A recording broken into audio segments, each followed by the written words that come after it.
हमारे भाई थे, रिक्शा चलाते थे, ठीक है जी। दोपहर में खाना खाना आए, फिर 2 बजे के बाद में रिक्शा फिर लेके चले गए। फिर उसके बाद में क्या हो गए, फिर रिक्शा मिली अगले दिन वहाँ हाईवे पर मिलने के बाद थाने में पहुँच गई रिक्शा। किसी ने फ़ोन किया होगा कि रिक्शा खड़ी, तो फिर हमने तहरीर दी 2 दिन, वो कल परसों तो गैप था, ठीक है जी। फिर हम वहाँ पहुँचे, हमने सुबह ढूंढने के लिए निकले कि चलो देखते हैं। पुलिस वालों ने बोला कि जहाँ रिक्शा खड़ी थी तो वहीं देखो।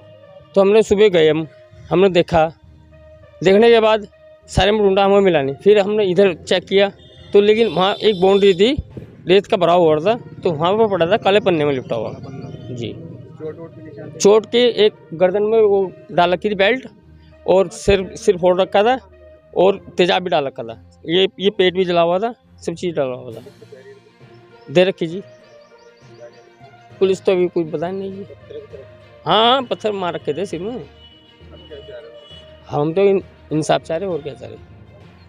कि एक घटनाक्रम कल हमारी पुलिस थाना गंगनहर के संज्ञान में आया था। जैसा इंस्पेक्टर साहब ने बताया कि उनके परिजनों की तरफ से मुन्ना नाम का व्यक्ति जो करीब 30 साल का है, जो रिक्शा पुलिंग का काम करता है किसी का किराए पे लेकर के, उसकी मिसिंग की का इनको संज्ञान में आया। तो कल शाम ही उसकी गुमशुदगी आपने दर्ज करी है और खोजबीन जारी थी। तो सुबह परिजनों की तरफ से एक सूचना इनको मिली है थाने गंगनहर को कि एक उनकी डेड बॉडी जो कल से मिसिंग है वो कहीं सुनहरा हाईवे के पास कहीं कोने में पड़ी हुई है। तो मैं खुद भी उस स्पॉट का विजिट किया, हमारी एफएसएल टीम ने भी विजिट किया, और ये बात तय है कि मर्डर करने के बाद ही बॉडी को वहाँ फेंका गया है। जैसा कि गले में एक बेल्ट भी मौजूद थी और काली पन्नी में लपेट करके फेंका है, तो ऐसा लगता है कि शायद कहीं और घटना करके वहाँ पर उसको खुर्द-बुर्द करने का प्रयास किया गया है।